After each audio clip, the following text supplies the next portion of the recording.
cooperated with Yoga Sangha, one of the co-founders and teachers of Yoga Sangha, Teacher Nicolette Ereñeta, who's already based in Manila, but she's from Bacolod, to hold space for our little ones this summer.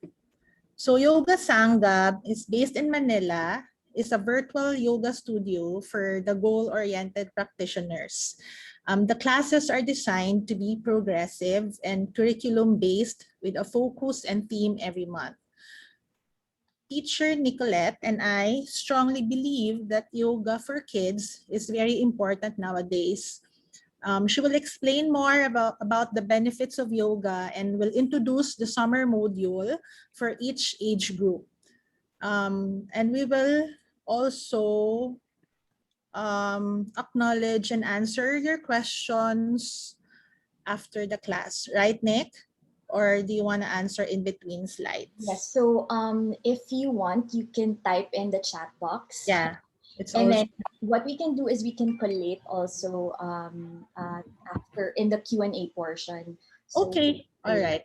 And if you want to ask your question, so feel free. We'll open that space at the end of the lecture. Yeah. So let's all welcome Teacher Nicolette. Take it away, Nick. Hello, hi, and good afternoon, and thank you for being here.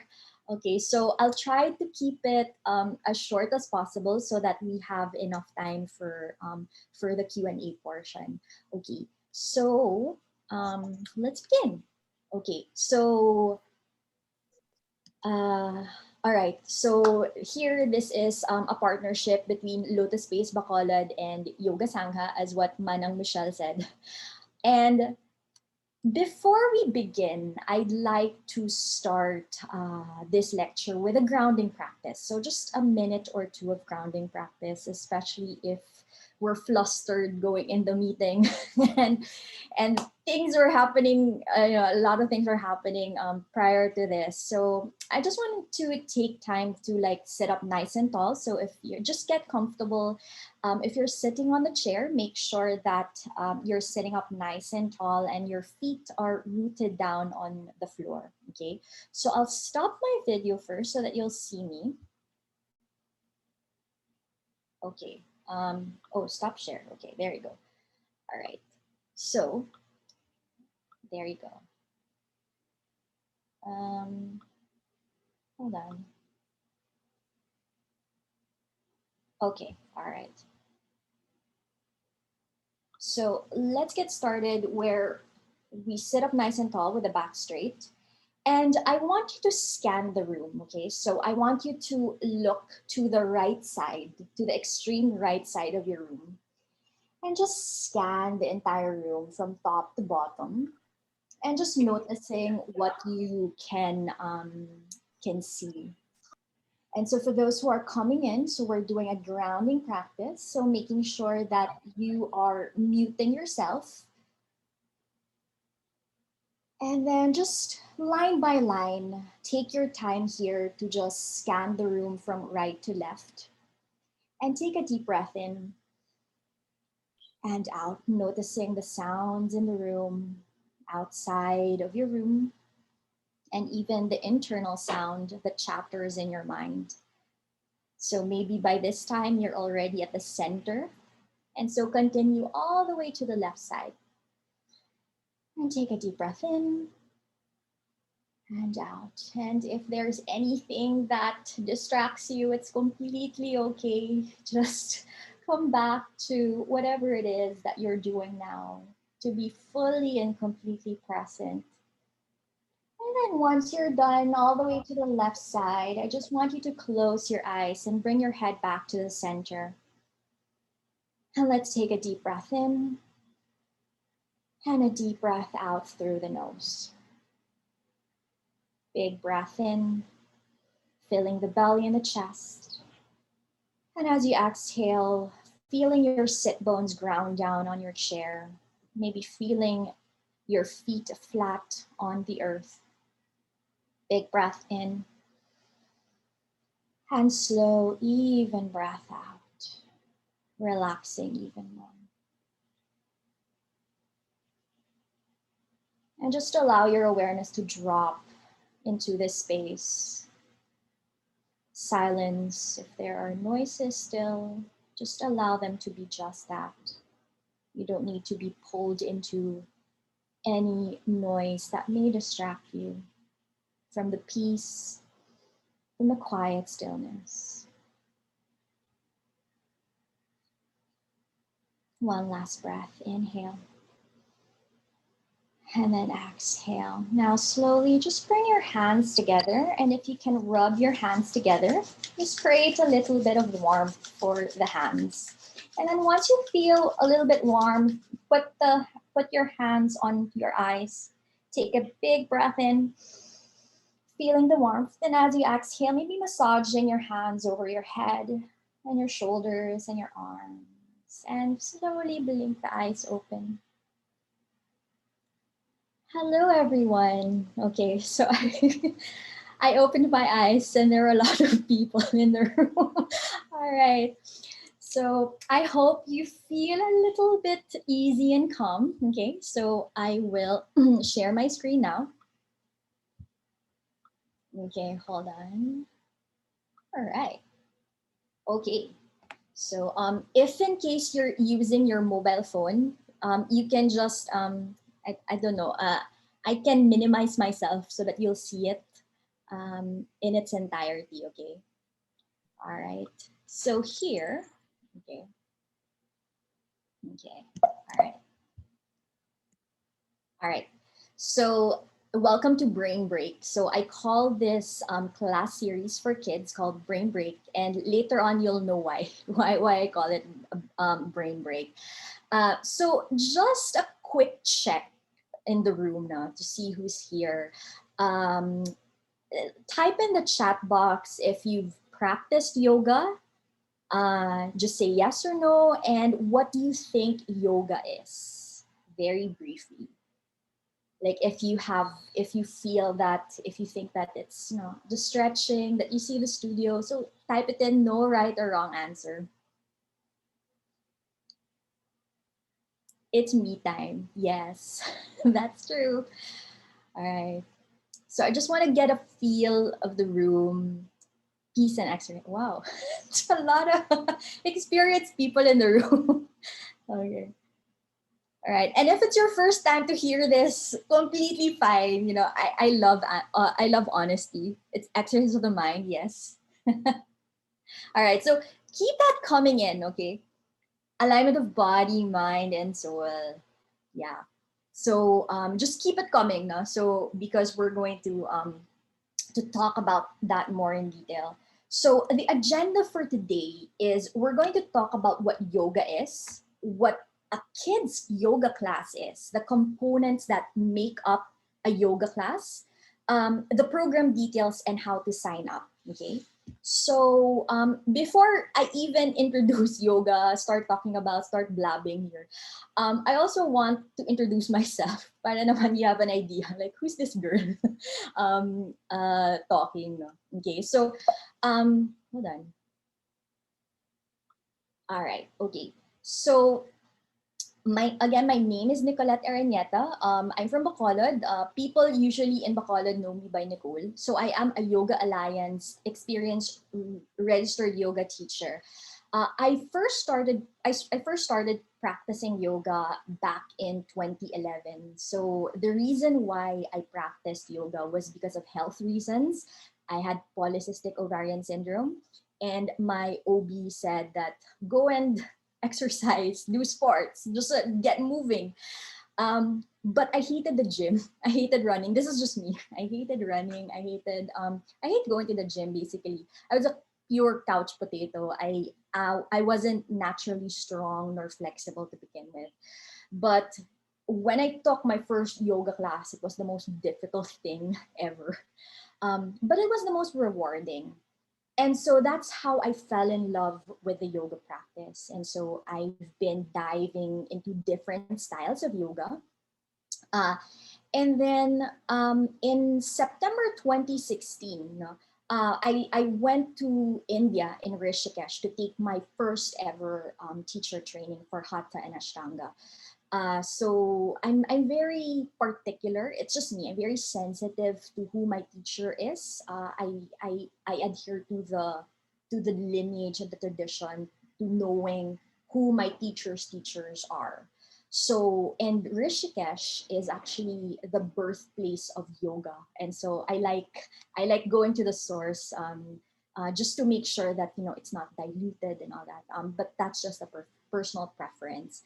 And then in 2018, I took my Ashtanga Vinyasa teacher training here in Manila, under AB 108 Yoga School, with my teacher, Yovan Nicolette. So, and I still continue to apprentice under him. And in the succeeding months and years that follow, I took my continuing education. So I took Yin teacher training under its founder, Chris Su of Mindfulness Yin. And in 2019, when I went to Mysore, India, I was accepted to be a student of BNS Iyengar. So BNS Iyengar, if especially for those who are not familiar, or who are geeks of yoga, no? So BNS Iyengar, different from BKS, BNS is one of the last living students of Krishnamacharya, the father of modern yoga, who is still practicing and teaching as of today. So he's the only last living disciple or student still teaching actively. And then after that, I still continue. Sadly for India, but I still do my regular trips to India, with to study yoga philosophy, pranayama, and all these things for with Sanskrit scholars. And in November 2019, I took my first ever yoga for special needs. So I took my training under Sonia Sumar, the founder of Yoga for the Special Child, when she came to Manila. In Feb 2020, this was pre-COVID, pre-lockdown, I took my Vipassana meditation training in Indonesia. And in May 2020, that's how I birthed Yoga Sangha together with 3 other co-teachers. And in September 2020, I dived into autism and special needs yoga training. So I study under its founder, Shawnee Thornton Hardy. And and the emphasis really of how I design my kids' class is based on the framework and the philosophy that I've learned with Shawnee Thornton of Asanas for Autism and Special Needs. Uh, so that's who I am. No? So okay, so let's get started. Okay, so can anyone? So we've seen it, right? So I think everyone knows this. I'm going to be very brief about it. But for the benefit who's knowing this for the first time, who's heard of yoga for the first time. So yoga involves 3 components. Okay, so the first is body movement. No? So it's all about movement, and it has a connection. Okay, so yoga means union. It's uniting with what? Okay, so the movement that we do with our body connects us to our mind, to our brain. Okay, and it's connecting the movement and the mental focus through conscious breathing, which is through the breath. And I think that's what's different about other activities or other exercise or sports. It's because aside from movement and focus, there is emphasis and consciousness of breathing. And you'll know why it's very important. Um, in kids class, I would usually tell them that yoga is a way to exercise our bodies, our breath, and our mind all at the same time. And it makes us feel great. It makes us feel happy. It makes us feel peaceful. And I think that's very empowering. That's a very empowering practice for them, where we are able to take charge of our awareness, no, both body and mind and emotions also. And it's really a practice of present focus awareness, present moment awareness. And hold on, how come? Okay, all right, there. So yoga for kids. So it's a fun way to introduce the yoga practice to kids for them to develop certain skills that will immensely help them as they grow older. So because kids are exposed to a lot of stress, you might find your kids here, somewhere here. Um, so they're exposed to a lot of stress from school to work. We really pack their schedule. No? Unlike before, we can just back in the days when we can just go out to bike in the village, and we can be kids now. And I've seen this with some of my students. They feel that there's a responsibility and there's really a checklist that they have to go through throughout the day. And there is a deep sense of accomplishment that they need to do. And so the anxiety level and the stress level is also there. Plus they have a lot of screen time, right? Um, so so yoga helps them in to cope in the daily pressures through enhancing their self-awareness, with using the different tools of yoga. So, oh, there you go. So what makes up a yoga class? So what does a kids class look like? So it's composed of yoga movement. So that's what we call yoga poses or asanas, breathing or pranayama, and meditation or other mindfulness practices through games and storytelling activities in a playful, non-competitive environment, while teaching them lessons on values such as kindness, patience, courage, love, gratitude, and integrity.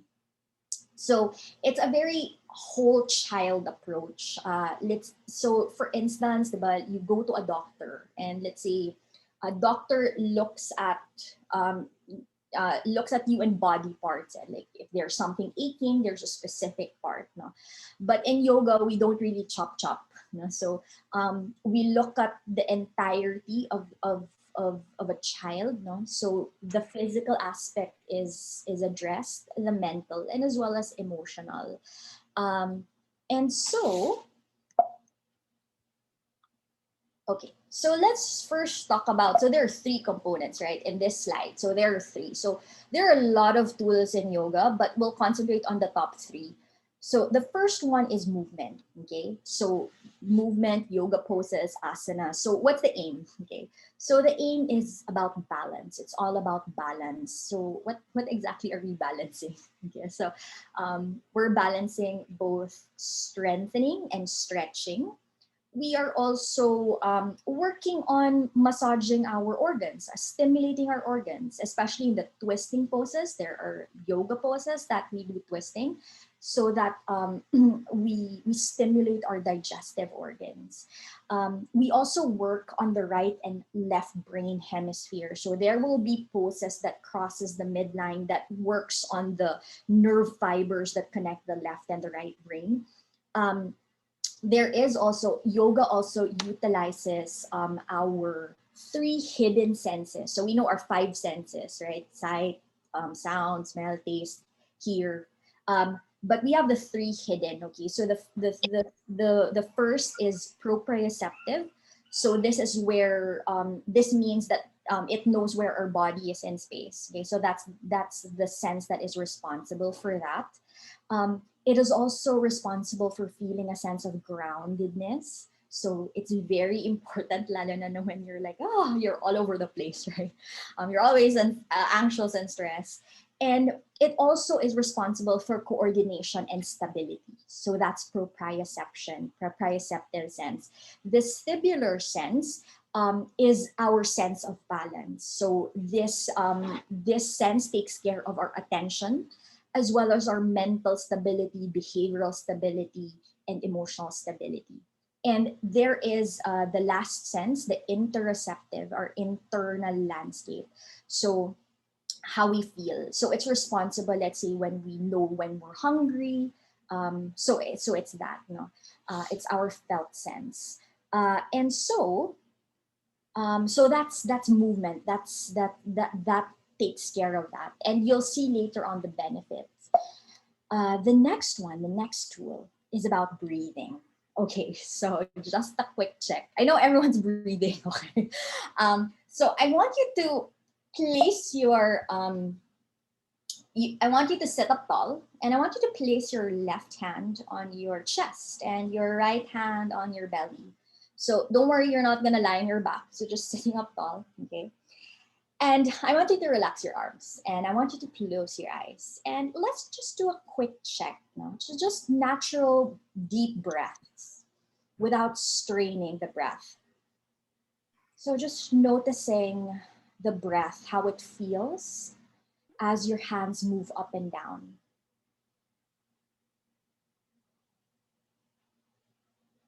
And then notice which hand is moving up more. Is it the left, the one on your chest? Or is it the right, the one on your belly? So just checking. Okay. All right, then open the eyes. Okay, so just a quick check. I'm gonna check on my other phone. Okay, so can anyone, so you can type in the chat box or you can raise your hand who felt it on the left, the one on the chest. So who felt the movement more on the left hand on the chest? And who felt it more on the right hand, on the one on the belly? Okay. So you can type in the chat box. There's no right or wrong answer to this one. Okay. Okay. You didn't know that there was a test pala. Crystal, chest. Okay. Thank you. All right. So there's no, don't be shy, ha. This is just something. More on the belly. Okay. Belly. Yes. Okay.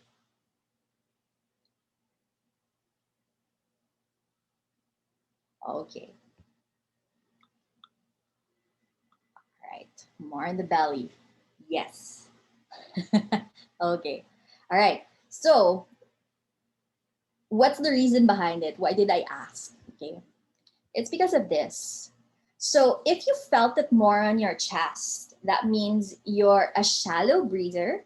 But if you felt it more on your belly, you're a deep breather. Okay. So what does this mean? All right. So I'll geek out a bit. Okay. Sorry, I'll take you through my nerdiness. But it has to do with our central nervous system. Okay. So in our central nervous system, we have two things: parasympathetic and sympathetic. Sympathetic nervous system is our fight, flight, and freeze response. Okay, so this is the one that's responsible when we need to be alert, when we need to flee from a very fearful, stressful situation. Okay, and and parasympathetic is the rest and digest response. Okay, so here, um the rest and digest is more of when that's active, that's when you are more creative, that's when you are more relaxed. Okay, so your organs are all working properly, your digestive system, everything, no? um and so what happens is there is always that interplay of these two things happening day in, day out for us. Um, when your boss calls you, you'll get anxious. You'll do chest breathing, and you'll notice that, right? Like whenever you're in a highly stressful situation, you'll do chest or shallow breathing, and you'll start to notice na my shoulders are getting tense, and you'll get aches and pains there.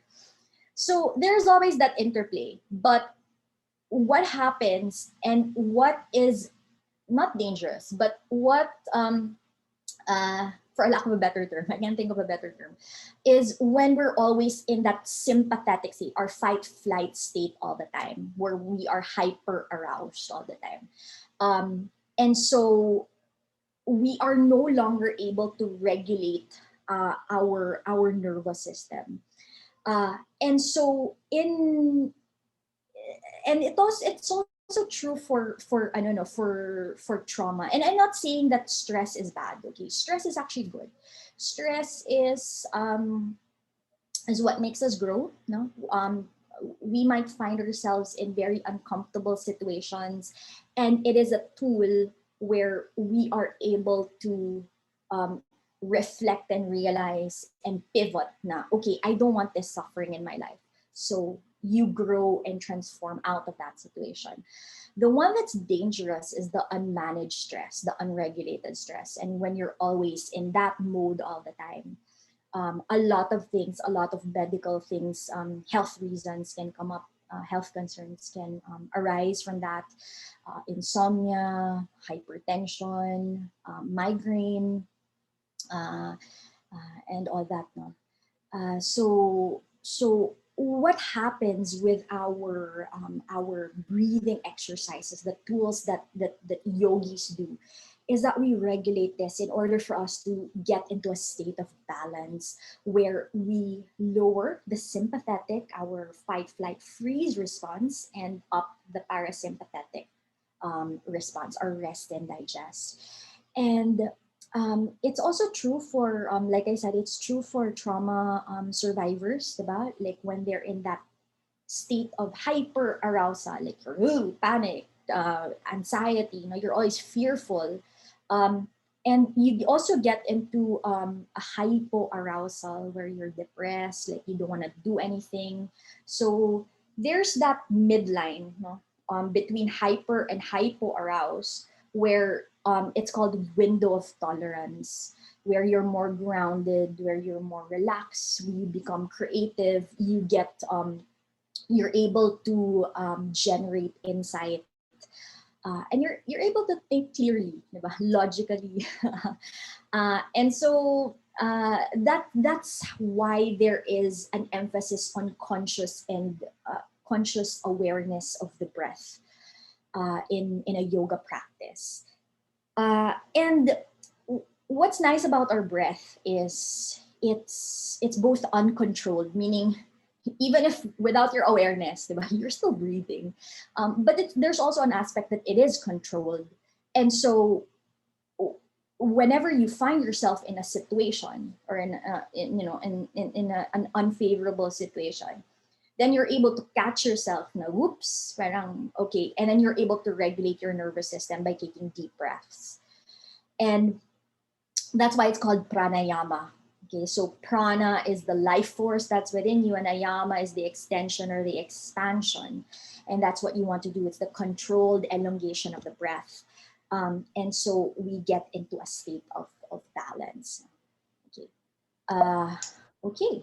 And then the last one is meditation and mindfulness. Okay, other mindfulness practices. So there are different styles of meditation depending on your goal and intention. So there is focused a focused type of meditation practice. There's an open type of practice. Um, but for kids, no, for kids, how I usually explain it to them is that we have animals in our brain. Okay, so for the doctors who are in the room, so this is how I illustrate it to them. So I show them. This is from the Grow Your Mind illustration. So we have 4 animals in the brain. So if you can see on the middle one, in the middle part of the brain, it's the guard dog. So this is our amygdala.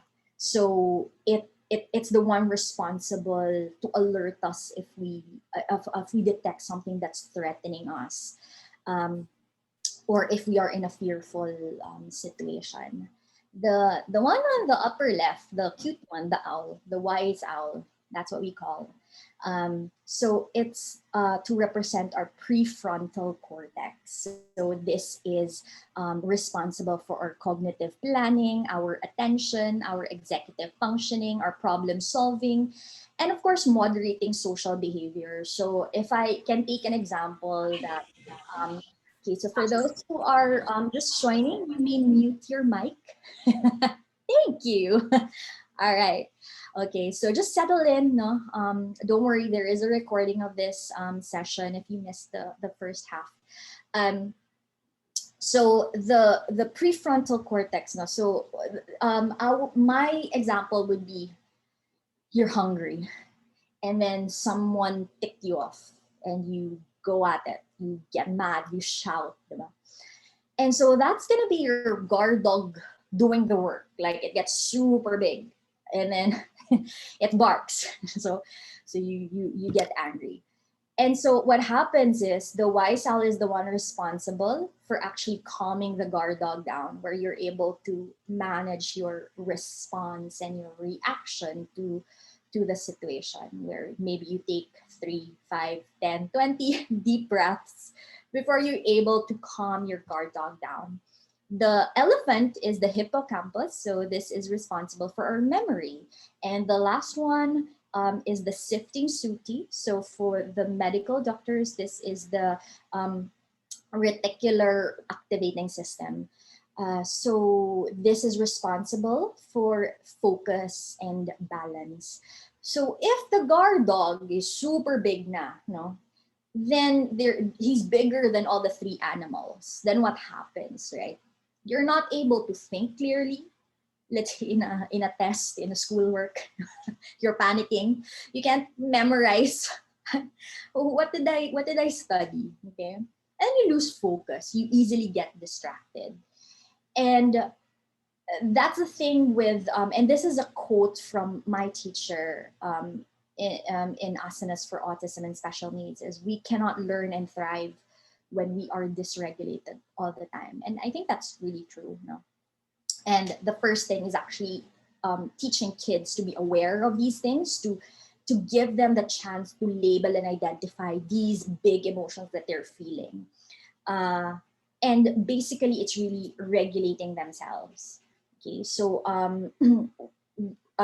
we were talking about that. So I had a conversation with with a children's developmental behavior pedia doctor, and we were talking about, because my practice now for yoga for autism and special needs is I like working with uh, doctors, in the medical field, because I like, this is the nerd in me, I like learning different conditions about different kids.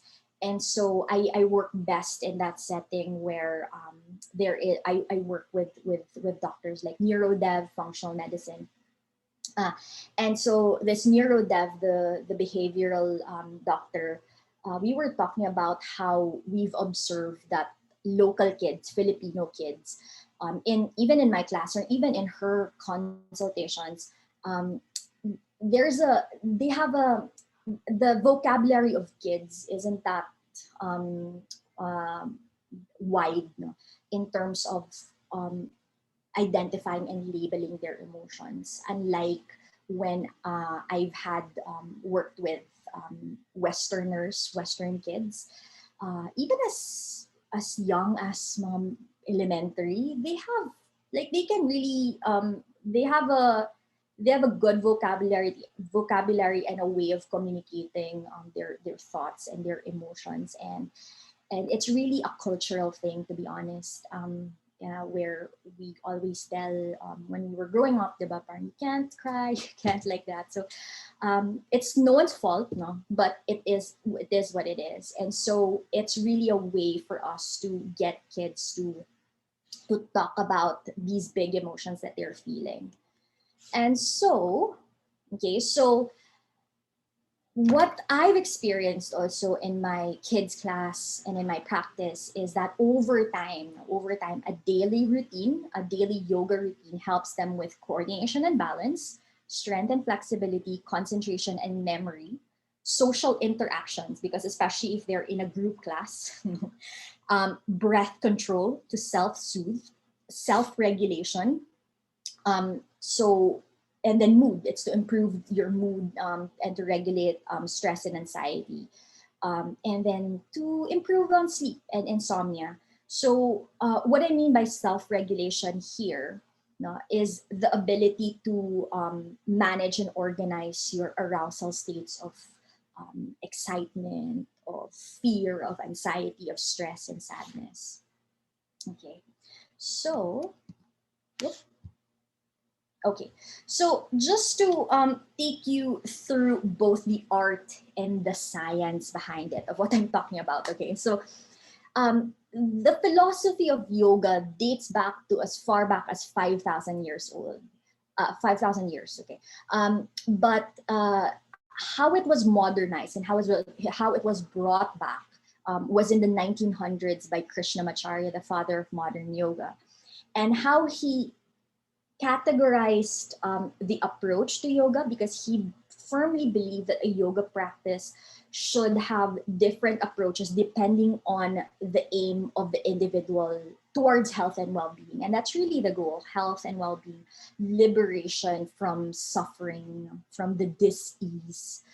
And just for our purpose, we're going to be focusing on the two extreme left, the one for growth and learning and refinement for kids.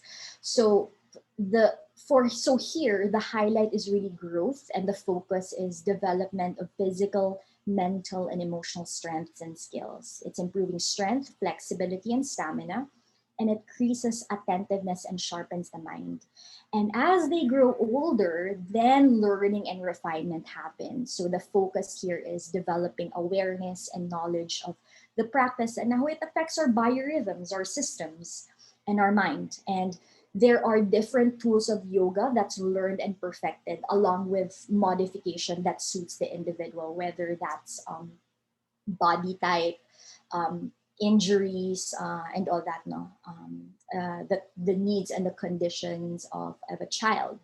For us, for us 20 to 60 years old, we are in the maintenance category, no? So it's more of preservation of health, increasing mental focus to perform well, and there's also therapy and spiritual. So there are a lot of paths for you to enter a yoga practice, and we always say that we should start early, start kids to practice early, but it doesn't mean that it's too late for the rest of us. No, I have students who are in their 50s, and it's the first time that they're doing yoga. And that's a beauty of it. That's really the magic of yoga, because you can already feel the benefit of what you need at that point in time. Okay, so long as you know your goals and intention, and then the science. Okay, so here, because we don't have studies in the Philippines now, so I'm going to allude to the US. So yoga now is one of the top 10 complementary and alternative medicines that is evidence-based. That's the parang criteria. That's evidence-based, recovery-driven, and consumer and family-driven, that serves as a healing modality for the holistic well-being of an individual. And so they started to collate data as far back as 2002. But 2002 is more of adult yoga. They started collecting children's yoga in 2007. And this is about 400,000 kids, US kids, practicing yoga, and it's mostly school-based, meaning this is either an after-school program or it's embedded in their curriculum. It's starting to embed na they practice as like 10 minutes, parang 10 minutes before they start class. And then in 2012, it jumped to 3%, where there are now 1.7 million kids practicing yoga. And in 2017, the last data recorded is now at 4.9 million. There was another additional 8%. So that's really the trend, no? And so the studies, the high evidence based medical journals have shown that yoga and mindfulness have improved both physical and mental health in school-aged children, specifically 6 to 9 years old, because that's what they collected. So it tackles both body, so you have it there, which we talked about, and also the mind. There is a documentary before in Netflix. I'm not sure if it's there yet. It's called Insaye. So that's INNSAEI. Okay. So it's an Icelandic term called insight. So it's a documentary. And they feature the portion in that documentary where they show middle school elementary kids in the UK practicing yoga and mindfulness. And so there was really significant results in academic performance, classroom behavior, how they manage their anger issues, the bullying that happens in school. So so that's really the effect, and especially if that's in place, and in an institution setting. So just to recap some scientific benefits. So if you are a school teacher and you want to request for the journals, just message me anytime so that I can share with you. So it's developing strength and flexibility because we're getting kids to move and be active. It's improving coordination and balance. It's giving just the right amount of challenge to discover new things. They also develop focus, concentration, and memory, learning to be in the present moment.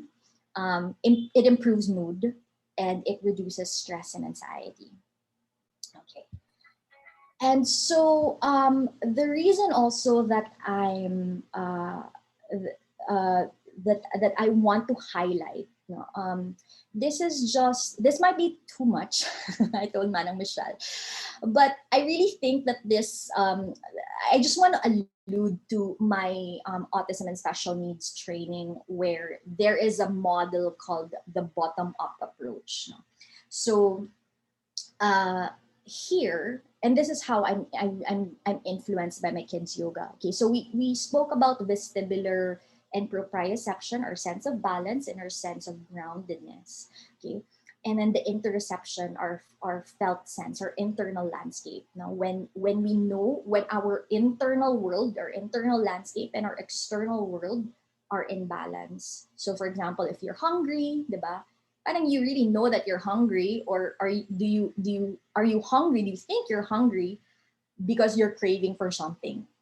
No, so that's different. So eto, where in a yoga class, interception happens when we actually ask students, and this is not just for for kids, even for adults, where let's say you are in a certain pose, and the teacher asks you to where you feel it in the body, where do you feel a stretch happening in the body.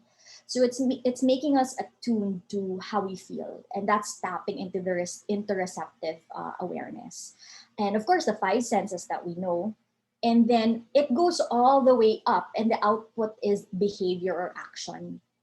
uh, so for example, if a child has tantrums, that's the behavior, that's the output, right? And so we're able to trace, okay, what's the cause of that behavior. Is it emotional? Is it a need that is unmet? Physical, they see it, diba? When they're angry, parang kids will say now, oh, when I'm angry I feel it in my chest like it's about to burst. No, so there is that physical response, like you get parang pumped up and hyper. The five senses, the five senses is how we process information. No? It has to do with sensory processing. The five senses all the way down to interoception. It's how our brain gathers and receives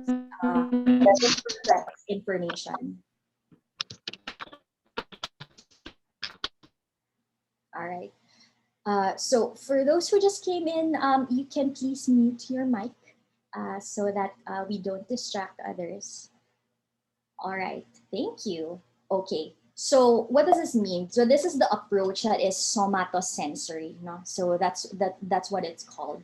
So all these aim to modulate the child's sensory system to help regulate the nervous system and exercise the brain to bring about a state of balance. And so like what I mentioned earlier, the self-regulation is really the ability to self-organize our arousal states of excitement, of sadness, of stress, anxiety, of fear, and our emotional and behavioral response. Okay. Um, and here, and I think another highlight before I before I forget, I had a thought, and the reason why this is emphasized so much is because we want to give kids tools in how to express and communicate this, because it's very important for their nervous system. Remember, for our nervous system, so that they feel seen, heard, and loved. Um, so that's the significance of this framework. Okay, and so if you have any questions, please type in the chat box. I think we still have time, no? But we're at the tail end of this lecture. So we now move on to brain break. Okay, so this is basically a 2-month kids yoga program. So module 1 covers it's an introductory short course for children to learn these three tools: the asanas, the yoga movement, the breathing, and meditation and mindfulness practices that hopefully at the end will help them develop. It will start developing strength and flexibility, coordination and balance, concentration and focus, improve mood, and reduce stress and anxiety. What we don't emphasize lang in a yoga class is there are no parang achievement. We don't want to add stress to the kids. We want them to be in class na they're relaxed, no? They can be themselves, they can let loose where they're able to just breathe, okay? So there is no expectations and children learn at different pace.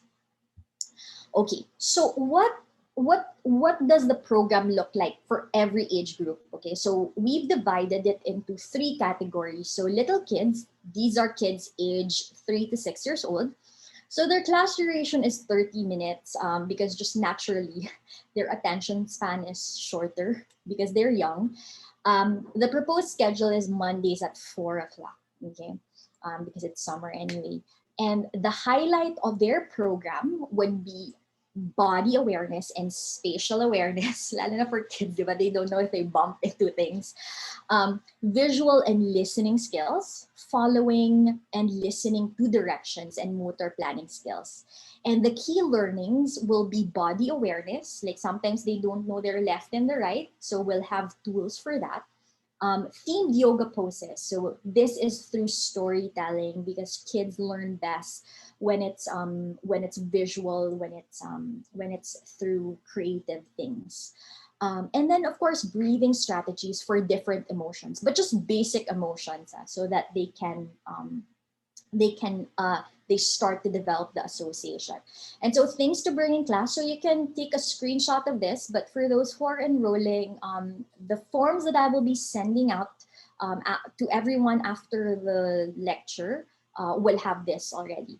Okay, so yoga mat, your small stuffed toy, and then a pinwheel, you can make your own. And then Kleenex and red and lavender bands or ribbons. So this is red for right and lavender for left. And a pillow and a blanket. You can omit the blanket because it might be hot, summertime. Okay. And then the lesson plan looks like this. So there's body awareness, they'll learn basic animal yoga poses, and then breathing exercises. And then learning to identify emotions, plus a breath that goes with it. Okay. And then for the big kids, those who are 7 to 9, their duration now is much longer at 45 minutes. So the schedule is Wednesdays at 1:30 p.m. Here, no, it really depends. What I would advise all parents is to allot at least 1 hour, for yoga class, because usually here it might be 45 minutes, but I would have kids classes that would last for an hour because their attention span can already accommodate for that longer period of time. And the highlights would be focus and coordination, listening and attention skills, breath regulation and relaxation. And the key learnings will be they get to build their own yoga cards. That's why I'll be requesting for them to bring art materials. We'll do flow sequences like strong and flexible, balance and coordination, feeling out feelings. Hi. Sino katag? Sino order? Oh. Okay.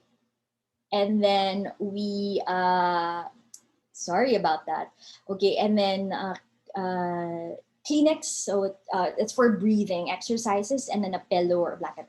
The essential oil, I leave it up to the moms kasi some kids might be very sensitive to smell, no? So I leave it up to you guys if you want to use diffusers and all that, just to add relaxation if the kids like it.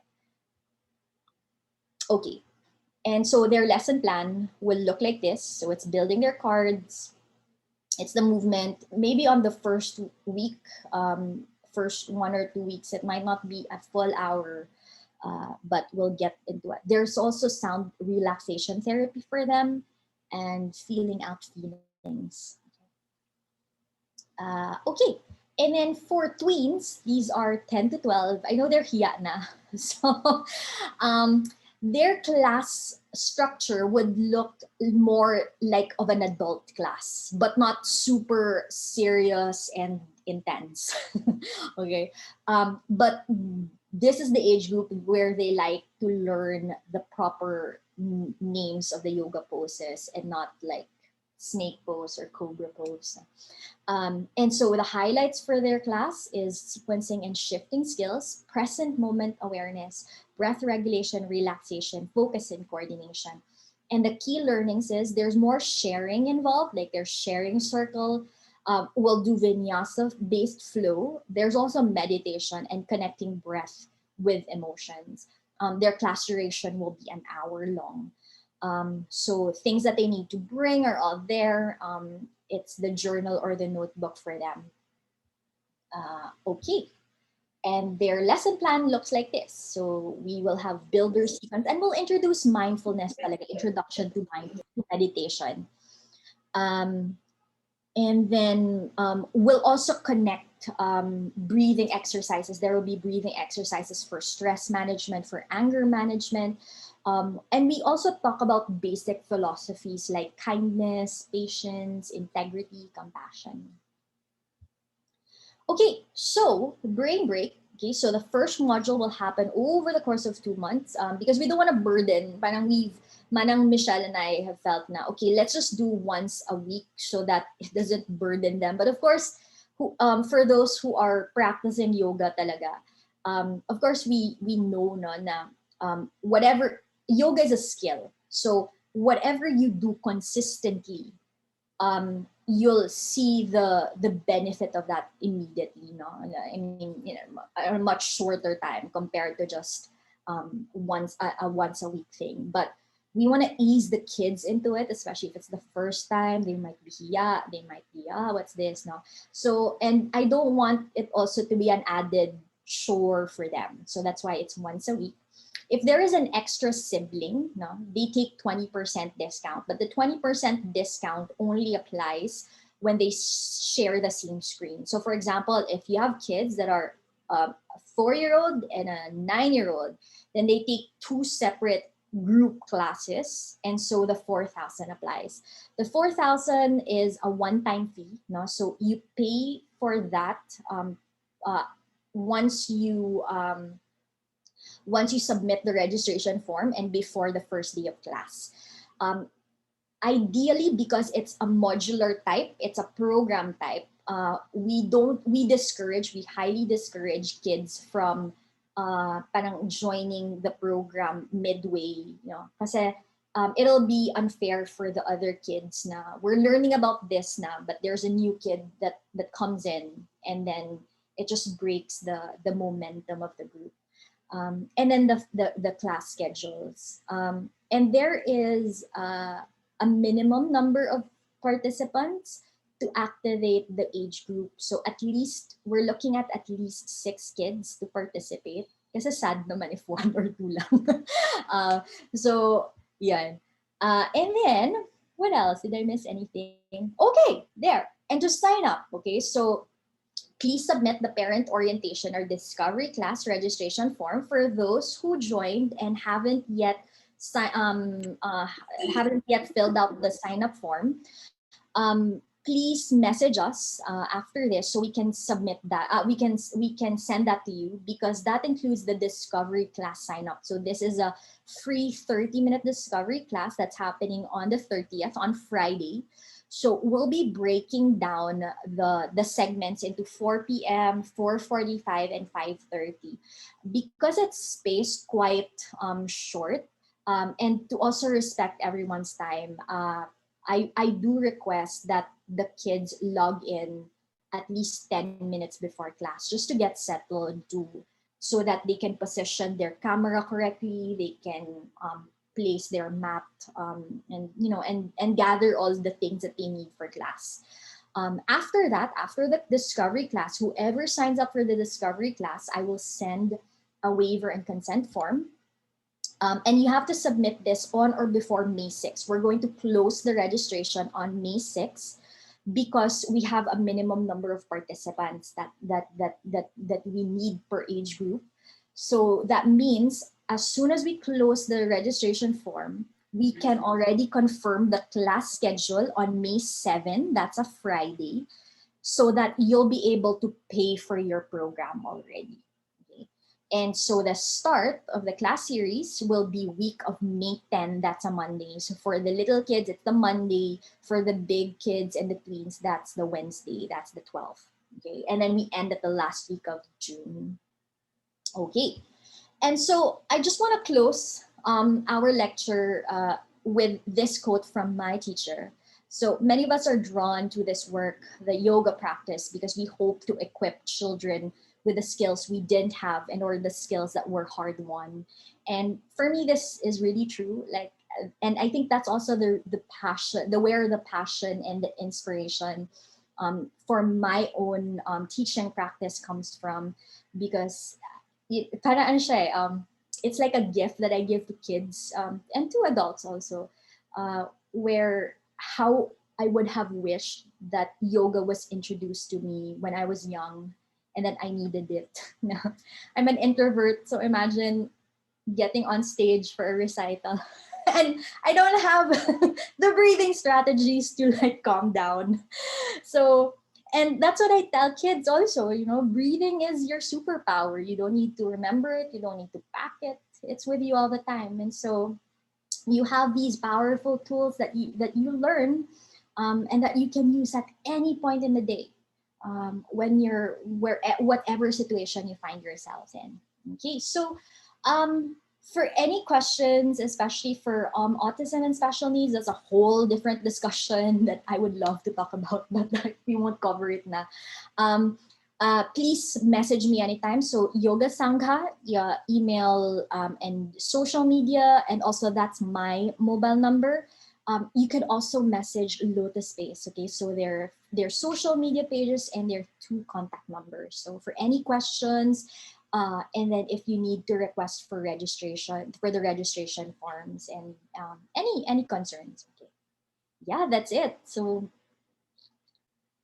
any questions? Sorry, I blabbed so much. Any questions?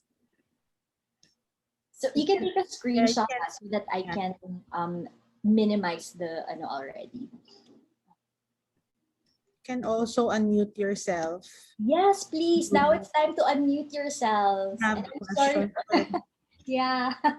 in the chat box. Yeah. So for those who came in late, and please, just there's no right or wrong answer. There's no such thing as a dumb question. Please feel free to. I would love to hear your questions or any insight that you have from the lecture. Anything that you want to share, really.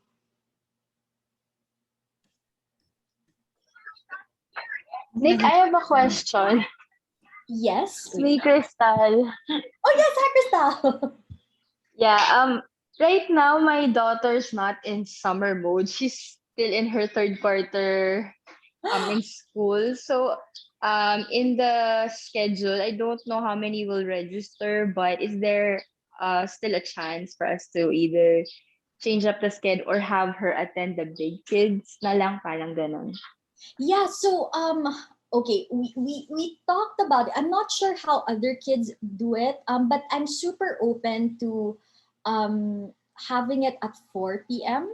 for everybody, just so it also gives space for those who are coming or who are still in school.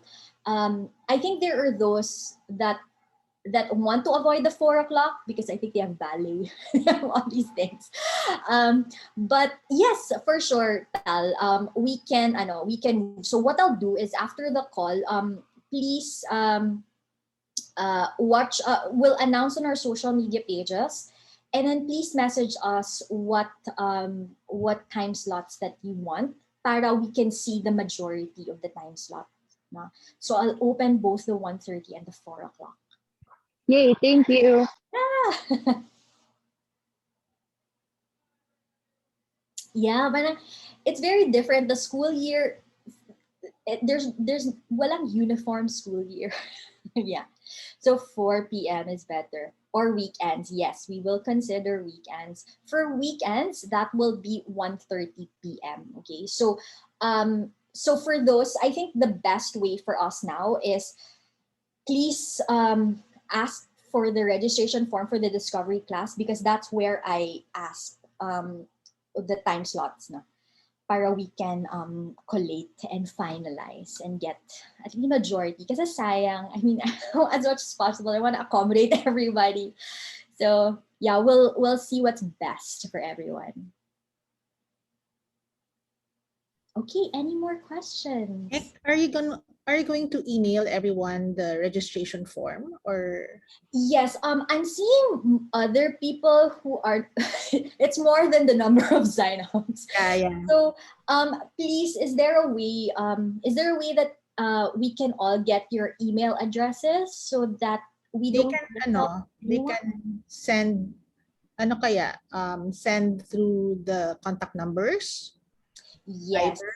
yes. If everyone can, sorry, this is another. Your contact number na lang, This para one. isa na Okay. lang. So if you can, yeah, if you can take a photo of this, This uh, one. yeah, and just send it to us right after the lecture. Just send your email address. We'll collate everything, and then send the group the registration form. So for those who have filled that out, just disregard that form. I just want to make sure that everyone gets it. Yeah. All And for right. them also to get ready sa April 30. Yes, on April 30. I would suggest also for the moms who are planning for the discovery class, make sure that the space that they're in to do the class is free from mga furnitures that they can bump and might injure themselves. So if it should be spacious enough where they can be free to move and not worry about hitting their head. For the 3 to 6 years old, no, usually I would tell parents to be in the class. But if your child is independent, or if they're shy, na you're there and mom, I need space, it's completely okay. No, it's completely okay to leave them alone. There are only two concerns for me as a yoga teacher. One is, especially for the younger ones, if they run away, we can't chase after them. Mahirap habulin sa screen. Okay, that one. And then two, especially for the more sensitive kids, it might be traumatic for them. And this is me speaking from a trauma-informed background. They might be they might be stressed if you leave them with someone who's a stranger, me, they're seeing it for the first time, alone in the room. No? So it's really just for those two things, my concern. But if you feel, as a parent, I leave it to your decision, because you decide what's best for your child, so you can leave them alone or not. Okay.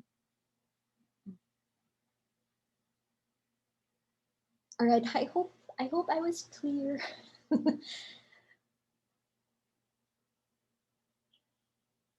Okay. Teacher Nick, what is ano? Okay. Hi Nick. What if Oh, we hello? hi, Cham. Yes, yes.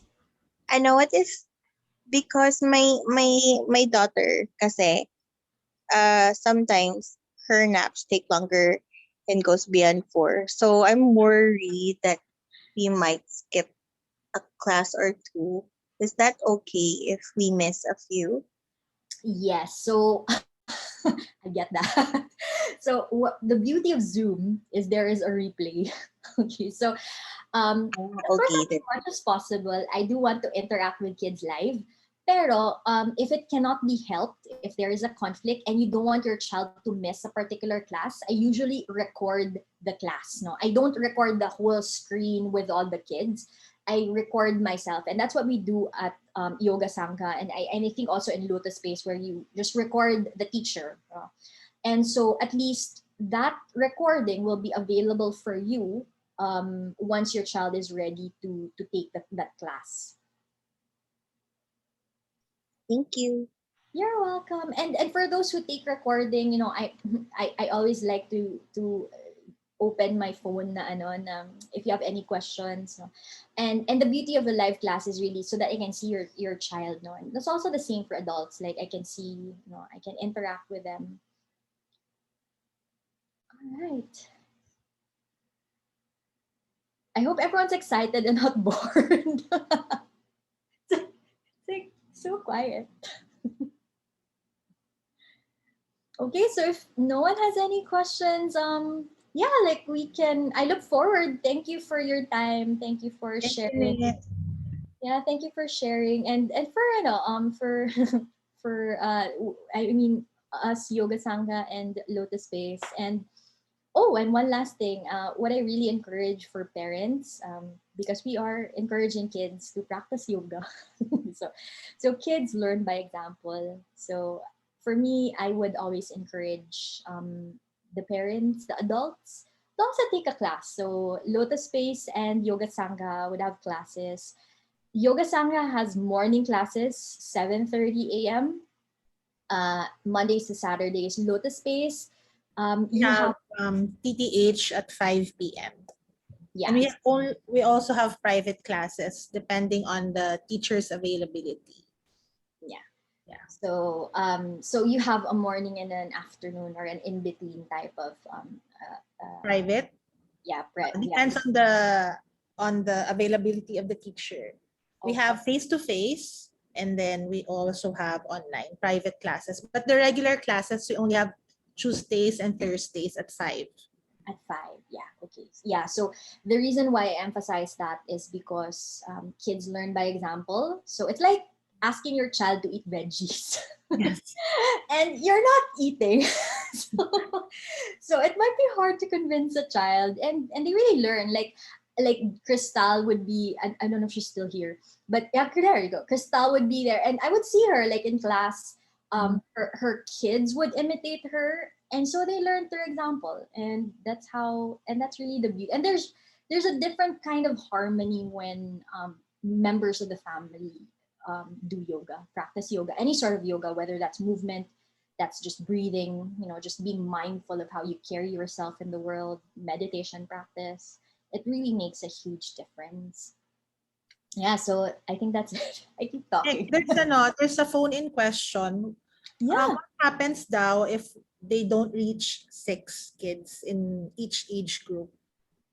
So what do you suggest? Okay. Well, I'm hoping we reach 6, Yeah. but even if it's if even if as I guess a minimum of 5, yeah, but we'll actually know because that's the reason why we want all the registration forms to be in by May 6th. That's a Thursday, so that we can all confirm. Now, okay, now yeah, we're pushing through with this age group. But I am confident. I think I am confident for the little kids and the big kids. I'm not so sure about tweens because they're more. Kasi diba sa twins, we only have 2 sa Yeah. registration, so Yeah. initial registration. Uh, So can they join the 79, just in yes, case? yes, we And can. then they'll just bring their own materials, no? For Yes. the So twins. they will follow the materials of the class segment that they joined. Ah, Yeah, if you're 10 to 12 is game for that, okay lang naman. Or if you have, let's say, And I don't really mind if you have a child who has like who's 7 to 9, tapos may little sister or brother siya, like a 5 or a 6, na salingkit-kit in your class. It's okay, no? I don't really mind. So I'm just based on experience kasi that's why we cluster them by that age segment, because if it's the big kids group, the older kids get bored, or the little ones tend to like, okay, like I leave na kasi it's not interesting to me, or it's too hard for me. And it's the last thing that we want to for the child to feel, no, na their sense of confidence is like, oh, I can't balance, or I can't do this and that. Yeah, so any questions? Oh, thank you, Manang Kritin. I haven't met you. I know of you. Okay, so yeah, thanks for your time, and I don't want to keep everyone because it is a Saturday. So please, if you have any questions, if you're shy to ask, just message me, Manang Kritin, or Manang Michelle. Okay. All right. Thank you, everyone. Thank you, everyone. Thanks. See you on Friday. Thank you, Nick. Thank you. Thank you, Miss Michelle. Thank you. Thank you. Thanks, everyone. Thank you, Nick. You're welcome. See you. Oh yes, see you soon. See you, Crit. Sige. Thanks, Shell, also. Thank you, Thank everyone. you. Thanks, Phoebe. Phoebe.